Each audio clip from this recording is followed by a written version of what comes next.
Hello everyone, welcome to our best practices with the eGlass. Now I'm going to be covering some tips on how to effectively use the eGlass, but I'm not going to be covering all of them in this video. There'll be more videos that cover other tips. So let's call this one best practices.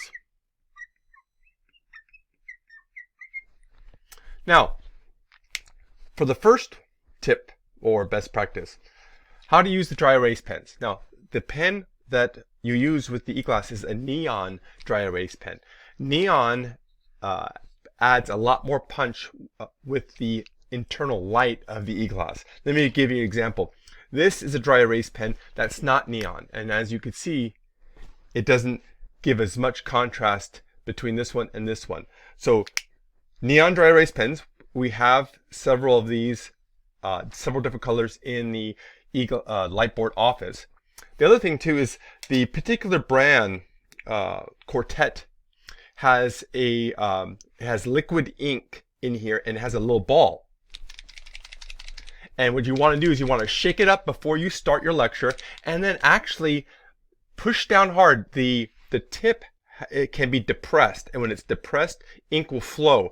What I recommend that you do is you press it and get a nice flow going before you start recording, and now it's ready to go. Because sometimes if it hasn't been used, you start drawing or writing after the 3 or 4 letters. That's when the ink starts to come out and the beginning part of your word or your drawing is not really seen. So get the ink flowing before. The law of thirds. Now, when you're drawing or using the eGlass, think of your eGlass in thirds. So we've got 1/3 here and another third here.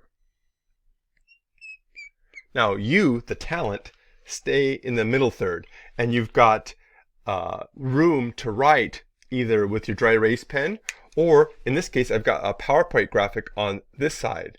And now there could be some crossover, but you want to continually use this law of thirds. Now, once in a while you could use room above you.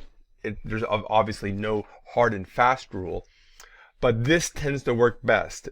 Try not to write over yourself. For example, if I want to draw a supply and demand curve, I don't want to draw that right in front of me. It's very difficult to read. You want to have it in empty spaces. So have enough room for you to be seen and have enough room to write or put in graphics. Next tip. Pre-draw any complex drawings or equations beforehand. That's because you don't want to really spend a lot of time drawing things out or erasing things. If you have them already pre-drawn before you start your recorded lecture, that helps a lot. For example, in economics we have price, quantity. You've got a demand curve, marginal revenue curve. Let me bring in another color. Average total cost curve and marginal cost curve. Now, as you can see, it took me a while to draw that.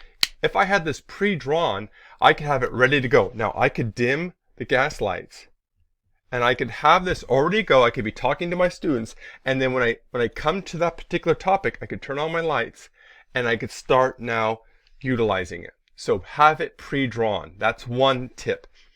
Another one, let me get this out of here, is use transparent graphics. So you don't have to draw, and the transparent graphics can be used to have some things always on the screen and you could draw over them. For example, I've got this nice graphic right here. And let me drag it over here. Now, right now, it's not transparent, and I have tips on how to make graphics like this transparent. It's quite easy. I'm just going to click on this little cogwheel. I gotta move it over here. A little cogwheel. I'm going to go to background removal, color picker. I'm going to pick the background color, and then I'm going to click on invert colors, and that's exactly what I want. And I move it back over here. Now I've got an XY axis ready to go, and I could draw my supply curve, my demand curve, and then when I want to draw another scenario using supply and demand, I can erase this, but notice I am not touching my XY axis, and it can be reused. So transparent graphics are a way for you to cut down on the erasing and do more drawing. What about an annotation tool? This is a cool one. Let me get rid of this. Now what you can do is you could draw your, in this case, XY axis with the annotation tool. So I click on annotation on the tools, and then I'm going to go to the arrow tool. That's that one right here. And I'm going to draw myself a y-axis and an x-axis. And I can number them with the lettering tool. So I'm going to put right here. So I'm going to put 1, 2, 3, 4, 5. Now, once you draw or type your letters, you can click outside of it, click on the select tool, and now I can move it exactly where I want it. And I can go back to the letter tool. I can go 5, 4, 3, 2, 1, and then click outside of it, click on my select tool, and I can move it right where I want to, right here.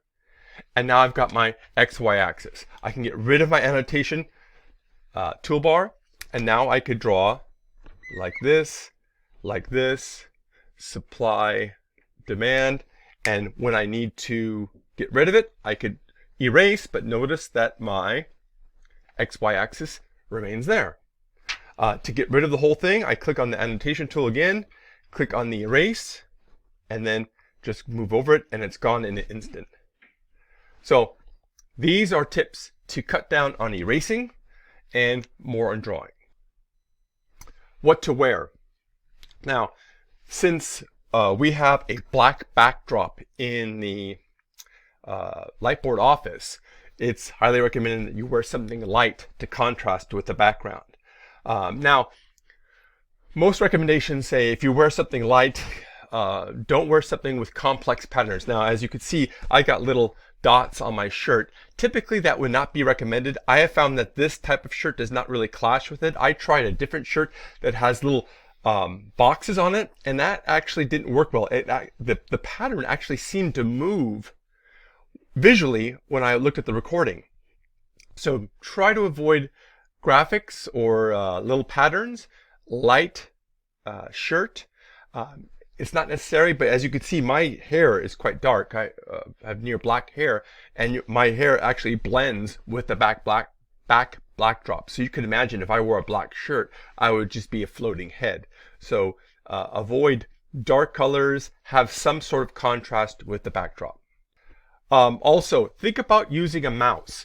I've got my laptop over to here, and I've been using my touchpad. As you can see, I have to move over here. Now, I am not using a confidence monitor. A confidence monitor is a monitor, 27-inch usually monitor, that's in front of you behind the e-glass. So the e-glass is right here. The e-glass is right here on a table. You sit right here, and they have a camera that's watching you, and you could actually see yourself in the confidence monitor. Now, what's nice about this is if you have a mouse, you could actually see yourself moving the mouse cursor. The users won't see it, but you can actually advance slides without having to look down over to here. You can manipulate your graphics on the screen using the mouse, and you don't have to break eye contact. So I highly recommend using a mouse if you have it when you bring in your laptop and you hook up your laptop to the confidence monitor. You don't have to break eye contact to see what to select, how to move things. So use a mouse. Notes. Like with any lecture or any topic you speak upon, you need to have notes. Now, I have a nice little piece of paper I'm keeping right here. You could also have your laptop to the side. The other great thing about having a confidence monitor is you could have the confidence monitor with a split screen. So you could have the monitor that looks like this on a stand. You're over here watching the monitor, and you could have the monitor with a split screen. You will appear right here in the monitor, but your notes could be seen here and not seen by your audience. And you could be reading from the notes and not break eye contact. So having notes is obviously a good thing. It's not bad to have notes right below camera and you glance at it. That's not that bad. It's a little worse when you have to look over to your laptop. That does defeat the purpose of having an e-glass to remain locked with the students in terms of your eye contact. So using the confidence monitor is best. Using written notes on a piece of paper right below camera, second best, and having your laptop is the third best. So that's basically the set of tips or best practices we have for this video. We're going to have other videos with more best practices.